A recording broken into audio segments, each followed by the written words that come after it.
Hello, we are Group 3 and we did our presentation on outside directors and firm performance during institutional transitions. So this paper basically revolves around two overarching questions, and these questions are: do outside directors on corporate boards make a difference in firm performance during institutional transitions? And what leads to the practice of appointing outside directors in the absence of legal mandate? I'll be going over these questions and some more details in the next few slides. So overall, what are board directors? Board directors are non-management members of the board that may be appointed by family or through a firm relationship, which are called affiliated board directors, or they may be defined as having no ties or relationships but appointed externally, which are non-affiliated board members. Now, an interesting component to board directors is that in some cases they are appointed out of state interest. So basically the background to this is that state-owned enterprises have been turned to joint stock corporations in the last about 30 years or so. Now, instead of a government supervising these corporations, since they are joint stock corporations, which means that they are owned by shareholders, they simply appoint board directors that have state interests. So although the state is only a shareholder as well as many other shareholders in the company, these board directors have insider qualities per se because the government is no longer overarching. It's actually basically implementing state interest into these firms through the use of board directors. So these two questions at the top here are the same questions I went over in the overview slide. Do outside directors on corporate boards make a difference in firm performance during transitions? And what leads to the practice of appointing these outside directors in the absence of legal mandate? So this will basically be broken into three parts: research motivation, theories, and hypotheses. So I will go over those in the next few slides here. Regarding research motivation, there's theoretical, empirical, and political. So these three categories are basically what motivated researchers to look deeper into these questions and this topic in general. So on a theoretical front, this is an unexplored topic. So going into depth about these Chinese organizations, not a lot of research has been done or compiled to look into outside directors and what has motivated these firms to want to appoint them and if they have been successful or not. So this will be a replication with extension from the US. In the US, there's lots of research done on these kind of firms and outside directors, and in China, this is significantly less. So that's why we are doing this research. From an empirical point of view, it is the global relevance. So as China is the largest emerging economy, the largest recipient of FDI, and the second largest economy overall, we want to know what goes on and what is motivating them for these outside directors. And finally, political. So that is regulations in China. We still see links between outside directors and firm performance in these regulations, and we want to dive deeper into this. So where research motivation was what made these researchers want to look into this topic, these theories are what they based their research around and what they portrayed their research through. So through agency theory, this looks at the separation of ownership and control, which leads to self-interested actions by managers. So this means that outside directors are deemed as better choices because of independence from insiders. So the political view agrees with the benefit of outside directors, while the empirical view has 54, even more than 54 studies disagreeing with this connection. From a resource-based theory, this means that board directors are extracting resources from their environment. So during uncertain times for a firm, this is seen as bettering their firm performance. So this is done through interlocking. Empirically, there is lots of evidence that supports interlocking in firm performance. However, there's another way to look at it, which is looking at the dependence of relationships in China. And because they are very strong in China, lots of firms are built on relationships, and therefore the connection with resource dependence, which may mean resources in terms of physical assets or resources in terms of connections, much more important. Finally, there's institutional, which is made up of three pillars. So there's regulative, normative, and cognitive. Regulative looks at corporate law, so this seems relevant, but up until 2001, there was no mandate requiring them to appoint these members, so really it doesn't play as large of a role. Normative pillar, which is probably the largest of the three, is the scholarly opinion and press coverage. So this increases demand for outside board members when firms see other firms doing well in the press and deem outside directors as the reason why. Finally, there is regulative, which really wants reduced board intervention. So looking at legitimacy, resources, and survival, appointing board members that are less likely to challenge what the firm wants and what they're going for is going to benefit them. So the research on this topic has led to 5 hypotheses. So hypothesis 1A states that greater representation on the board by outside directors has a positive effect on firm performance. This is backed by resource-based theory and is helpful with social, professional, and resource ties. Hypothesis 1B states that greater representation on the board by outside directors has a negligible effect on firm performance. This is backed by the institutional theory. Whether affiliated or not, board directors may not matter. Hypothesis 2. There is a positive relationship between poor prior performance of the firm in a previous year and the appointment of outside directors to the board in a given year.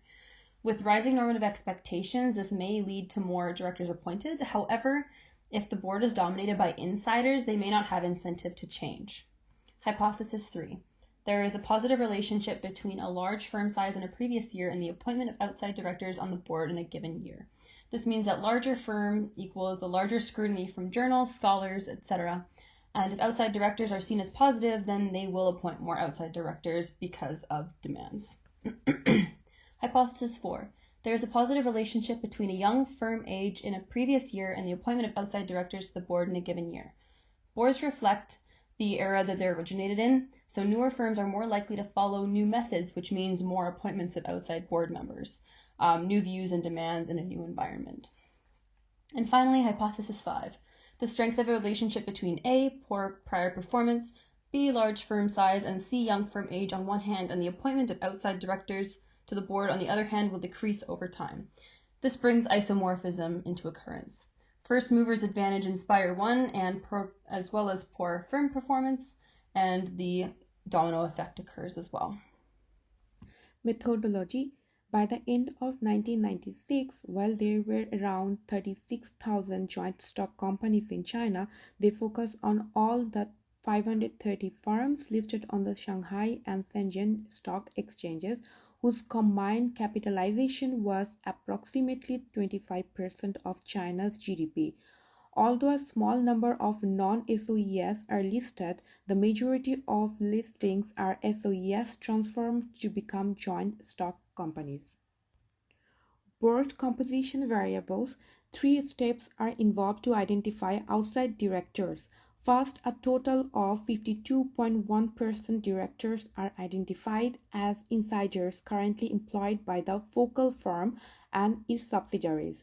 Second, the remaining non-management directors are classified into 3 categories, representing the state, institutional investors, and individual investors.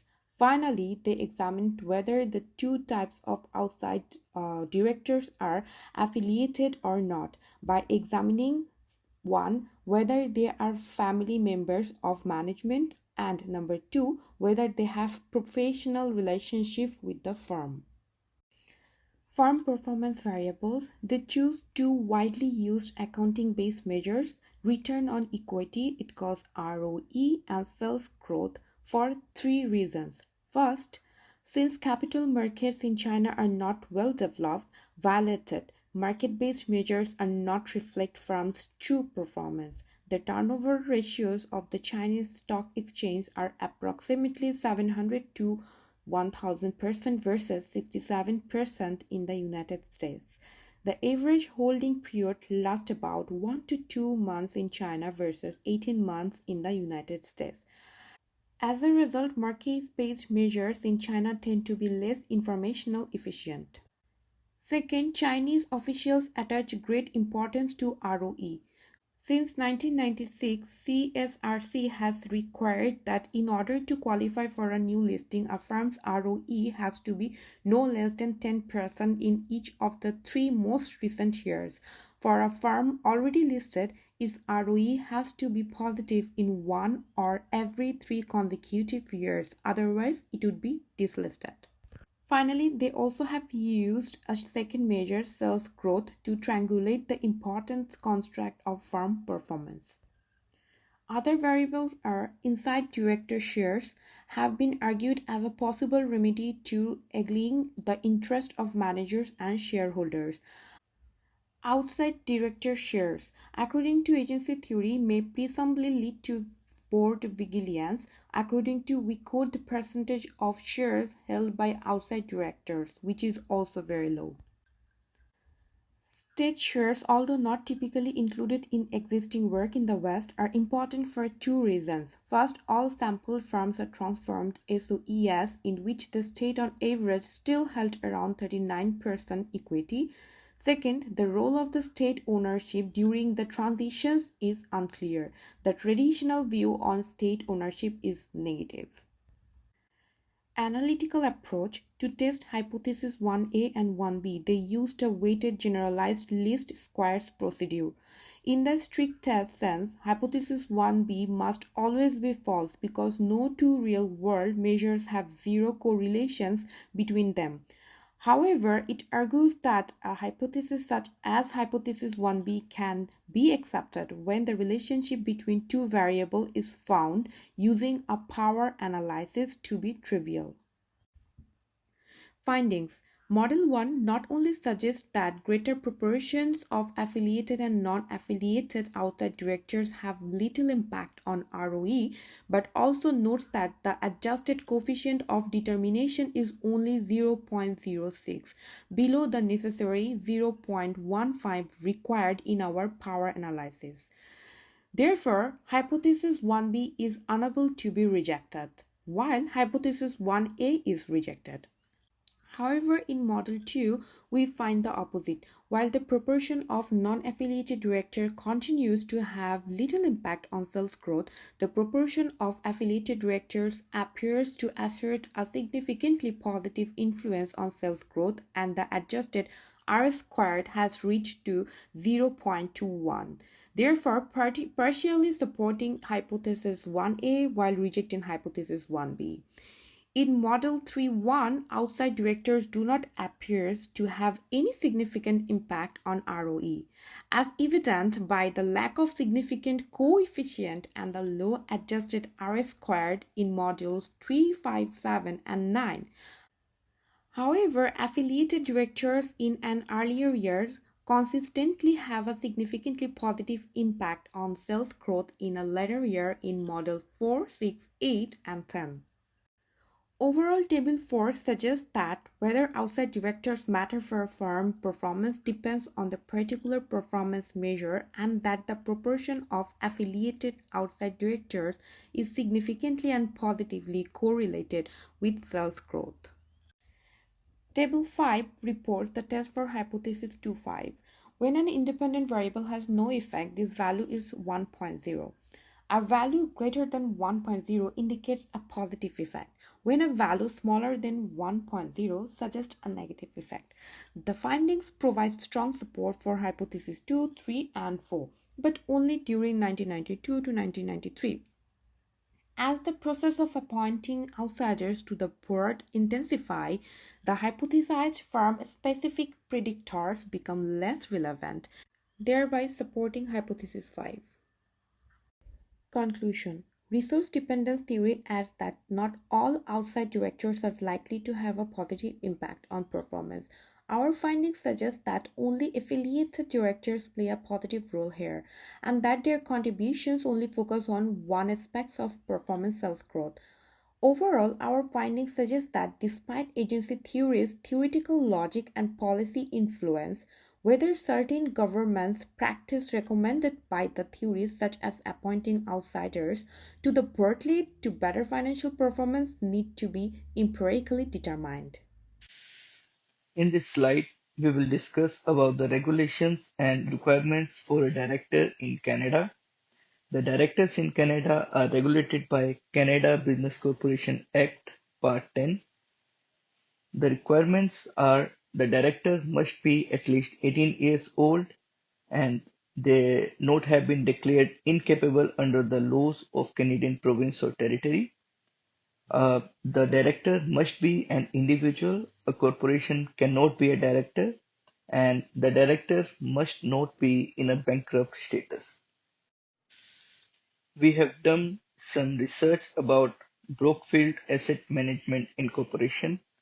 It is a Canadian multinational company founded in 1899.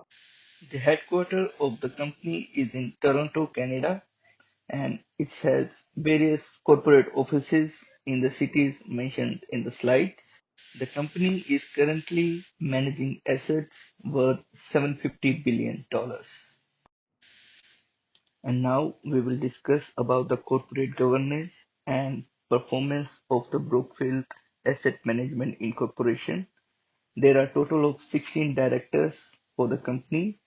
3 of them are affiliated directors, 3 of them are management and affiliated directors, and the rest of the directors, that is 10 out of 16, are independent directors. So the firm shows greater representation of outside directors of nearly 62.5%.